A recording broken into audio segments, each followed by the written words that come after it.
saya, tak masalah ia meminjam gaun malam atau kebaya Avanti atau celana capri saya, asalkan bukan kaos putih ini. Meski kaos ini sudah lusuh, bernoda di lengannya, dan beraroma sos tiram, tak akan saya biarkan ia meminjam, apalagi mencurinya. Walaupun sesungguhnya ia memang pencuri.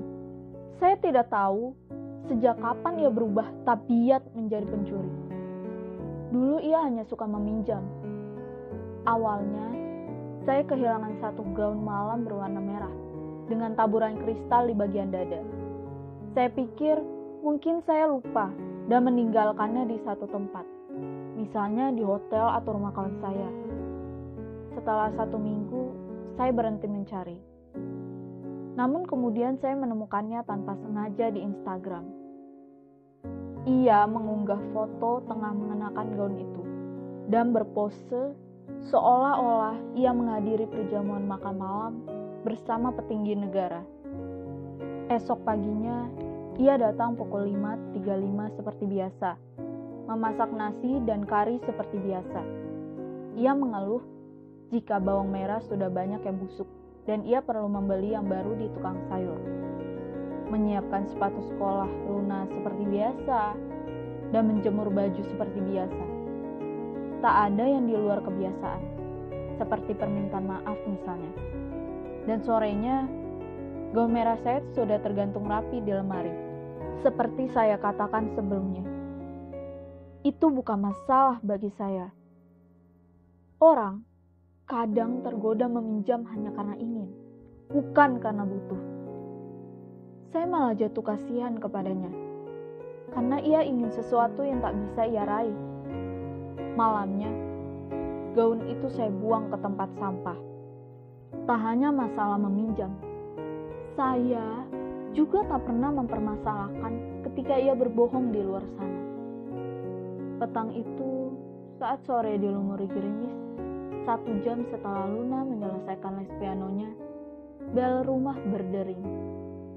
Seorang lelaki muda dengan jaket lembaga kursus bahasa Inggris dan sepatu bot hitam berdiri di depan pintu dan membuat genangan air di teras.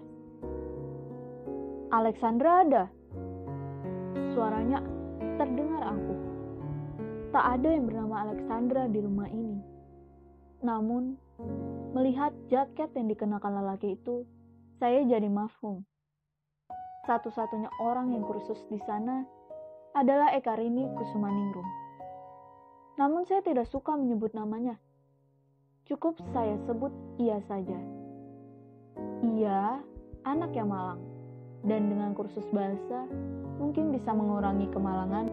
Dia tidak ada, sedang keluar. Saya tak tega mengatakan kalau ia sudah pulang ke rumah mungilnya di tepian sungai beraroma limbah pabrik yang diisi 13 orang. Setiap manusia pernah berdusta, dan karena berdusta, jadilah ia manusia. Lelaki itu memindai daster longgar yang saya kenakan. "Oh, ya sudah Bi, sampaikan kalau tadi Erik mampir." Setelah itu, ia segera menghilang di balik hujan yang menderas.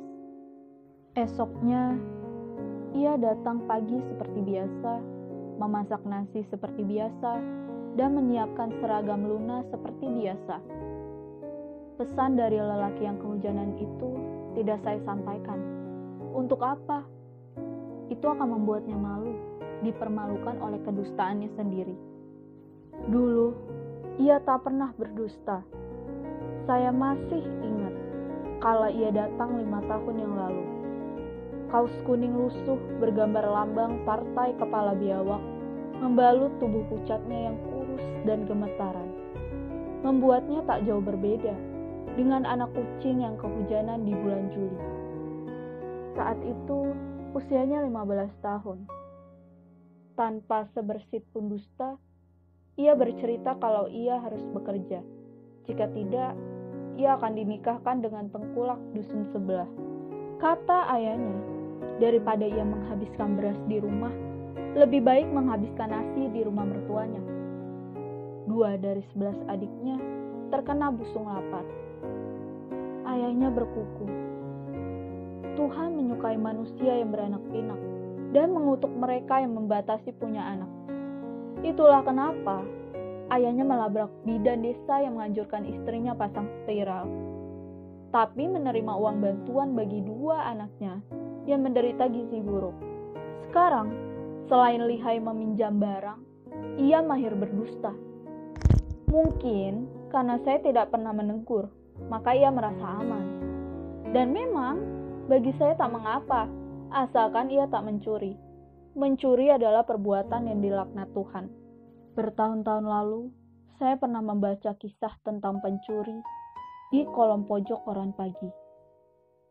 Ada seorang anak yang menginginkan sebuah kotak pensil bergambar robot, seperti yang ia lihat di etalase toko buku tiap pulang sekolah. Setiap malam, tak henti-hentinya ia berlutut dan berdoa. Tapi Tuhan tak mengabulkan. Setiap pagi, tak henti-henti ia berbuat baik kepada siapapun, tapi Tuhan tak mengabulkan. Lalu ia sadar bahwa kasih Tuhan tak bekerja seperti itu. Jadi, ia mencuri kotak pensil itu, memohon ampun kepada Tuhan setelahnya. Saat membaca itu, saya merasa geram. Itu bukan kisah yang bajik, dan saya berdoa agar tak ada orang lain yang membacanya. Namun doa saya tak terkabulkan, karena saat itu di setiap teras rumah, orang-orang tentu sudah membacanya sambil menyesap kopi. Seharusnya koran berisi berita-berita yang baik, agar bumi ini diisi orang-orang yang baik dan takut kepada Tuhan. Lagi pula, Tuhan menganjurkan agar kita berbuat baik. Salah satunya dengan ringan hati meminjamkan barang. Maka saya tak pernah mempermasalahkan ketika ia meminjam gaun saya, sepatu saya, atau suami saya. Saya tahu, kadang mereka bermalam diam-diam di hotel kecil pinggir kota. Setelah sebelumnya suami saya menelepon kalau ia harus lembur untuk mengerjakan laporan. Selama gadis itu hanya meminjam dan mengembalikan sesudahnya, tak masalah bagi saya. Suami saya tetap pulang ke rumah, dan gaun saya kembali ke dalam lemari. Seperti halnya meminjamkan bulan kepada pagi, malamnya bulan kembali bersinar. Saya akan menutup mata, dan semua akan baik-baik saja. Namun, seperti biasa, barang-barang yang ia pinjam saya masukkan kantong plastik, lalu saya buang ke keranjang sampah. Sayangnya, saya tidak bisa melakukan hal yang sama kepada suami saya. Saya masih membutuhkannya. Jika tidak, Luna tak akan bisa berlatih piano lagi, atau belajar di sekolah internasional lagi, atau kursus berkuda lagi. Jadi, selama ia dikembalikan ke rumah, bagi saya tak masalah. Namun, sebagaimana baju yang pernah dipinjam, saya tak bisa membayangkan diri saya mengenakannya lagi. Hanya dengan memikirkannya, perut saya bergejolak dan kulit saya gatal-gatal. Saya tidak bisa menyentuh atau disentuh barang yang sudah dipinjam. Akhirnya suami saya menyadari dan bertanya, "Kenapa akhir-akhir ini saya gatal-gatal?" "Sepertinya kumat," kata saya. "Mungkin karena stres." Dokter kulit memang mengatakan bahwa gatal-gatal di kaki saya itu psoriasis yang dipicu oleh banyaknya pikiran. Semakin lama, ruam itu semakin luas saja. Apalagi jika suami saya pulang tengah malam atau sering dinas luar. Dengan prihatin, suami saya menyarankan agar saya banyak beristirahat dan tidak berpikir macam-macam. "Mungkin kamu butuh teman, minta saja Eka menginap di rumah kita. Tak perlu pulang pergi, seperti biasa," kata dia memberi usul dari balik koran. Pagi ini di meja makan. Saya tahu, mungkin maksudnya agar ia bisa dipinjam kapan saja. Namun rupanya gadis itu tahu, meminjam tak sama dengan memiliki. Ia tak memiliki hak-hak sebagai pemilik. Ia seperti anak lelaki yang menginginkan kotak pensil bergambar robot dan tidak puas hanya memandanginya dari balik kaca. Ia ingin memiliki, dan ia tahu jika ia benar-benar menginginkan, menginginkannya, ia harus mencuri. Malam itu, suami saya meredupkan lampu kamar, lalu memandang mata saya lekas-lekas. Aku tahu, kamu pasti lelah sekali mengurusku, hingga gatal-gatalmu kambuh. Mungkin kamu butuh orang lain untuk membantumu mengurusku. Eka akan membantumu. Lagi pula, Tuhan menjanjikan surga bagi istri yang rela berbagi. Dan aku tahu, kamu adalah wanita yang baik. Saya tidak menjawabnya, tidak mampu. Bagaimana bisa saya menentang apa yang diizinkan Tuhan? Saya masih terdiam selama bermenit-menit yang terasa selamanya. Dan ia pun menganggap itu sebagai persetujuan. Mereka menikah di Juli yang gerimis, walau matahari bersinar cerah. Saya duduk di sana, tepat di sebelah suami saya, dan memberikan pelukan kepada keduanya setelah akad selesai diucapkan. Tak masalah bagi saya menghidu aroma mawar di ruangan itu. Asalkan esok Luna masih bisa les piano, atau bahasa, atau berkuda. Namun setelahnya, saya butuh waktu sebentar untuk menyendiri. Hanya saya dan kaos putih yang bernoda di lengannya dan beraroma saus tiram. Ini adalah kaos suami saya saat ia belum pernah dipinjam. Dulu, jika ia sedang tugas luar dan kami harus lama terpisah, saya menyimpan satu kaos yang jenuh dengan aromanya, seperti saus tiram.